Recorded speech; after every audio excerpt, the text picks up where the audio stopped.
എന്ത് മനോഹരമായ ലോകമാണ് വീഗനിസത്തിന്റെ. യാതൊരു എത്തിക്കൽ പ്രശ്നങ്ങളോ ക്രൂരതകളോ ഇല്ലാത്ത എൻവയോൺമെന്റൽ ഫ്രണ്ട്ലി ആയ ഒരു ലോകം.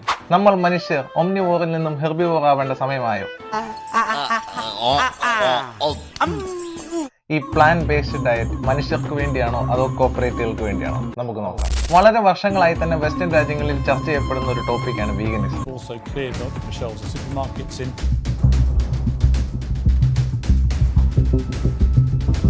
That's a baby that's 6 weeks old. Okay with animal abuse? You find it funny? It's not abuse. It's no different to a psychopath. You want?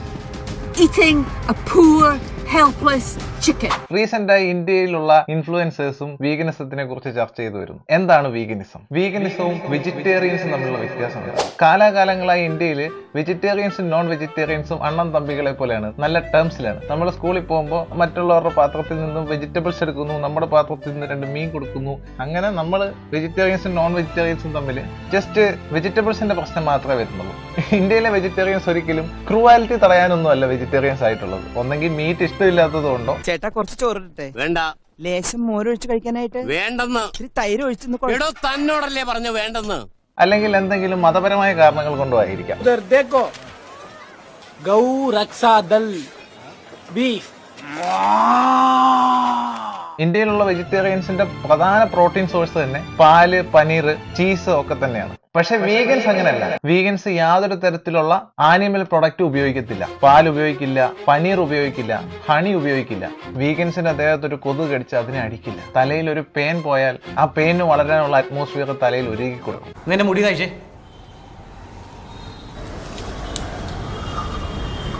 First of all മനസ്സിലാക്കേണ്ട ഒരു കാര്യം, മനുഷ്യർ ഒംനിവോർ ആണ്. നമ്മൾ പ്രോട്ടീനും ഫാറ്റിനും വേണ്ടി മാംസം കഴിക്കുന്നു, അതുപോലെ ഫൈബറിന് വേണ്ടി വെജിറ്റബിൾസ് കഴിക്കുന്നു. നമ്മൾ മോർ ടുവേർഡ്സ് ഓപ്പർച്യൂണിറ്റിക് ഒംനിവോറസ് ആണ്. എന്ത് കിട്ടുന്നോ അത് കഴിക്കും. അല്ലാതെ നമ്മൾ ഇന്നത് മാത്രമേ കഴിക്കാവുള്ളൂ എന്ന് ഒരിക്കലും ലേബൽ ചെയ്യാൻ സാധിക്കത്തില്ല. ഇന്ത്യയിൽ ഏകദേശം 73% വരുന്ന ആളുകൾ പ്രോട്ടീൻ ഡെഫിഷ്യന്റ് ആണ്. 90% വരുന്ന ആളുകൾക്ക് പ്രോട്ടീൻ എന്താണെന്നോ അതിന്റെ ഉപയോഗം എന്താണെന്നോ പോലും അറിയില്ല.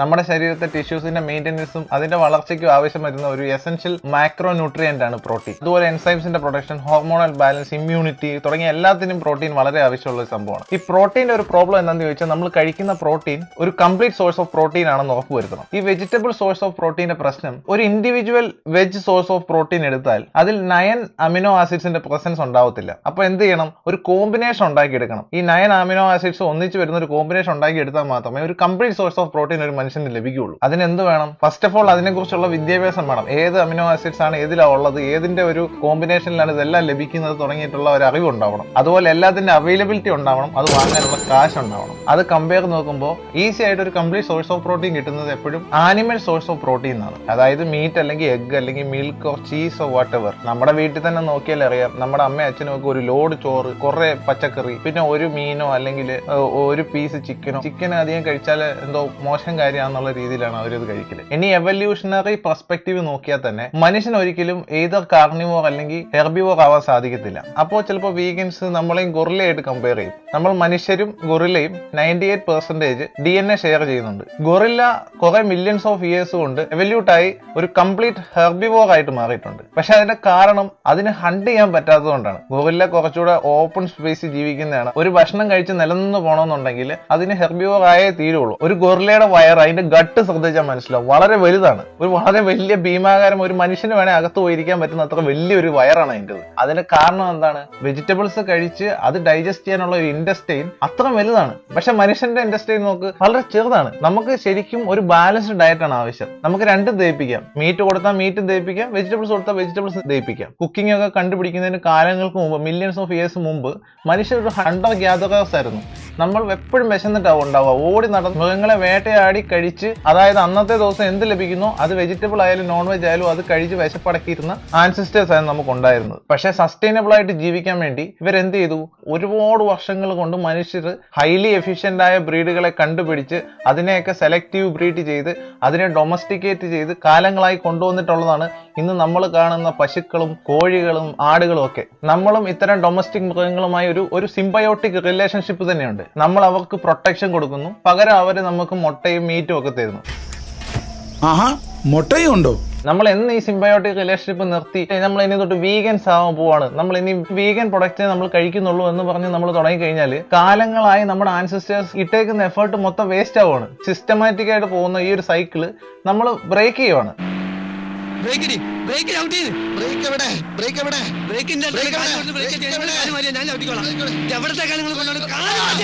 അത് തന്നെയാണ് ബിസിനസിന്റെ ആവശ്യവും. ഒരു സാധാരണ ഇന്ത്യൻ ഫാമിലിക്ക് ഏറ്റവും വില കുറച്ച് കിട്ടുന്ന പ്രോട്ടീൻ സോഴ്സ് ആണ് മുട്ടയും പാലും ചിക്കനും ഒക്കെ. പല കുടുംബത്തിനും സ്വന്തമായി തന്നെ ഒരു 4 കോഴിയെ വളർത്താനോ അല്ലെങ്കിൽ ഒരു പശുവിനെ വളർത്തി വീട്ടിലേക്ക് ആവശ്യമായ പാലും മുട്ടയും തൈരും ഒക്കെ ഉണ്ടാക്കാൻ സാധിക്കും. പക്ഷെ അങ്ങനെ ചെയ്തു കഴിഞ്ഞാൽ ബിസിനസ് താല്പര്യങ്ങൾ ബാധിക്കപ്പെടും. ബിസിനസിന് വേണ്ടത് നമ്മൾ എന്തിനും ഏതിനും ഒരു സൂപ്പർ മാർക്കറ്റിൽ പോയി വാങ്ങാൻ നിൽക്കണം. Corporate intelligence.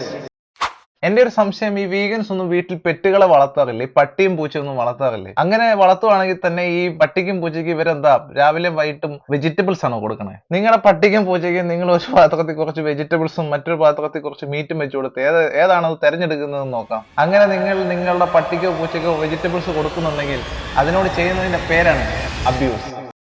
കാരണം പട്ടിയും പൂച്ചയും കാർണിവോറാണ്. അത് ഓപ്പർച്യൂണിറ്റി കാർണിവോർ പോലെയല്ല, അവർ പ്യുവർലി കാർണിവോറാണ്. ഇനി വെജിറ്റബിൾ കൾട്ടിവേറ്റ് ചെയ്യുന്ന സ്ഥലത്ത് ഒരു തരത്തിലുള്ള ക്രൂവൽറ്റി നടക്കുന്നില്ലെന്നാണോ നിങ്ങൾ വിചാരിച്ചിരിക്കുന്നത്? അങ്ങനെയാണെങ്കിൽ നിങ്ങൾ ഒരു തെറ്റിദ്ധാരണയുടെ പുറത്താണ് ജീവിക്കുന്നത്. ഓരോ വെജിറ്റബിൾസ് ഉണ്ടാക്കുന്ന പ്രോസസ്സിനിടയിൽ ഒട്ടനേകം ഇൻസെക്റ്റുകൾ കൊല്ലപ്പെടുന്നു. പല രാജ്യങ്ങളിലും വെജിറ്റബിൾസ് കൾട്ടിവേറ്റ് ചെയ്യുന്ന സ്ഥലത്ത് വരുന്ന ബേർഡ്സിനെയും ആനിമൽസിനെയും കൊല്ലാൻ തന്നെ നിയമങ്ങളുണ്ട്. അങ്ങനെ പലതരത്തിലുള്ള മൃഗങ്ങളെയും പക്ഷികളെയും ഇൻസെക്ട്സിനെയും കൊന്നു വരുന്ന വെജിറ്റബിൾസ് ആണ് നിങ്ങൾ കഴിക്കുന്നത്. അതായത് നിങ്ങൾ സൂപ്പർ മാർക്കറ്റിൽ പോയിട്ട് വെജിറ്റബിൾസ് വാങ്ങിക്കുന്ന സമയത്ത് നിങ്ങൾ വിചാരിക്കും, ആഹാ എന്ത് നല്ല ക്രൂവൽറ്റി ഒന്നും ഇല്ലാത്ത കുറച്ച് വെജിറ്റബിൾസ് ആണ് എനിക്ക് കിട്ടിയത്. പക്ഷെ അങ്ങനെയാണോ യഥാർത്ഥത്തിൽ സംഭവിക്കുന്നത്? അങ്ങനെ നോക്കുവാണെങ്കിൽ ഞങ്ങൾ നോൺ വെജിറ്റേറിയൻസ് ഓൾറെഡി കൊന്നു വെച്ചതിനെ വാങ്ങിക്കൊണ്ടാണ് വരുന്നത്. അങ്ങനെയാണെങ്കിൽ നമ്മൾ രണ്ടും ഒന്നാണ്. ഇനി ഈ പ്ലാന്റ് ബേസ്ഡ് ഡയറ്റ്, ഈ വീഗനെ ചുറ്റിപ്പറ്റി ഒരു വലിയ ബിസിനസ് തന്നെ നടക്കുന്നുണ്ട്. Vegan chocolate, vegan milk, vegan yogurt, vegan ice cream, vegan cheese and what not. നിങ്ങൾ എപ്പോഴെങ്കിലും സോയ മിൽക്കോ ആൽമണ്ട് മിൽക്കോ കുടിച്ചിട്ടുണ്ടെന്ന് നിങ്ങൾക്ക് മനസ്സിലാക്കാം. അതിലും ബെറ്റർ ആണ് കാടി വെള്ളം. നല്ല കാടി വെള്ളം പോലെ ഇരിക്കും. ഇനി ഈ വീഗൻസ് പ്രോട്ടീൻ സോഴ്സ് ആയിട്ട് കഴിക്കുന്ന ഈ സോയ അല്ലെങ്കിൽ ടോഫു പോലത്തെ സാധനങ്ങൾ എന്താ ഇന്ത്യയിൽ ഉണ്ടാക്കുന്നതാണോ? പ്രധാനമായിട്ട് സോയ ഉണ്ടാക്കുന്നത് അമേരിക്കയിലും ബ്രസീലിലുമാണ്. ഇനിയെങ്കിലും തലയ്ക്ക് വെളിവില്ലാത്ത ഈ ഇൻഫ്ലുവൻസേഴ്സ് മനസ്സിലാക്കണം ആരുടെ അജണ്ടയാണ് വീഗനിസം എന്നുള്ളത്. ബിസിനസ്സുകൾക്ക് ഒരു ഫുഡ് ടെക്നോളജി ഇന്നോവേഷന് വേണ്ടിയിട്ടും അതിനുവേണ്ടി കൺസ്യൂമർ ഡിമാൻഡ് ഉണ്ടാക്കാനും ഒരു സസ്റ്റൈനബിൾ മാർക്കറ്റ് ഉണ്ടാക്കാൻ വേണ്ടിയിട്ടും ഗവൺമെന്റിന്റെയും പബ്ലിക്കിന്റെയും സപ്പോർട്ട് ഉണ്ടാവാൻ വേണ്ടിയിട്ടുമാണ് ഇന്ന് കാണുന്ന വീഗനിസം പുഷ് ചെയ്തുകൊണ്ടിരിക്കുന്നത്. സാധാരണപ്പെട്ട ആളുകൾ വീടുകളിൽ പാലോ മുട്ടയോ മീറ്റോ ഉണ്ടാക്കുന്നത് തടഞ്ഞ് എന്തിനും ഏതിനും സൂപ്പർ മാർക്കറ്റുകളിൽ ചെല്ലാൻ വേണ്ടിയിട്ടുള്ള ഏതെങ്കിലുമൊക്കെ ബ്രാൻഡിനെ സമീപിക്കാൻ വേണ്ടിയിട്ടുള്ള ഒരു സക്സസ്ഫുൾ എഫേർട്ട് ആയിരുന്നു veganism. End of the day food is A personal choice. അവനവന്റെ ഹെൽത്തും ലൈഫ് സ്റ്റൈലും ബിലീഫും അനുസരിച്ച് ഫുഡിന്റെ ചോയ്സ് മാറിക്കൊണ്ടിരിക്കും. നിങ്ങൾ വീഗൻ ആവുന്നതോ വീഗൻ ആവാത്തതോ നിങ്ങളുടെ മാത്രം ചോയ്സ് ആയിരിക്കണം. മറ്റൊരാളുടെ അജണ്ടയ്ക്ക് പാത്രമാവാതിരിക്കൂ. എന്താണ് നിങ്ങളുടെ അഭിപ്രായം എന്ന് കമന്റ് ചെയ്യൂ. ചാനൽ സബ്സ്ക്രൈബ് ചെയ്യൂ. വീണ്ടും വരാം.